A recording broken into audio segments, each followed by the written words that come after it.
సెమీఫైనల్కు ముందు ఇండియాకు bad news.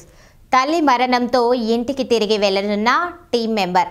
భారత క్రికెట్ జట్టు manager R Devaraj Champions Trophy 2025 మధ్యలోనే తల్లి మరణం కారణంగా జట్టును వీడారు. ఈ ఘటన భారత జట్టు సన్నాహకాల్లో మార్పుకు దారితీసే అవకాశం ఉంది. న్యూజిలాండ్పై కీలక విజయంతో సెమీఫైనల్కు చేరిన భారత జట్టు ఇప్పుడు ఆస్ట్రేలియాతో తలపడనుంది. అయితే మేనేజర్ తిరిగి జట్టులో చేరుతారా లేదా అన్నది ఆసక్తికరంగా మారింది. భారత క్రికెట్ జట్టు manager R Devaraj 2025 Champions Trophy మధ్యలోనే జట్టును వీడారు.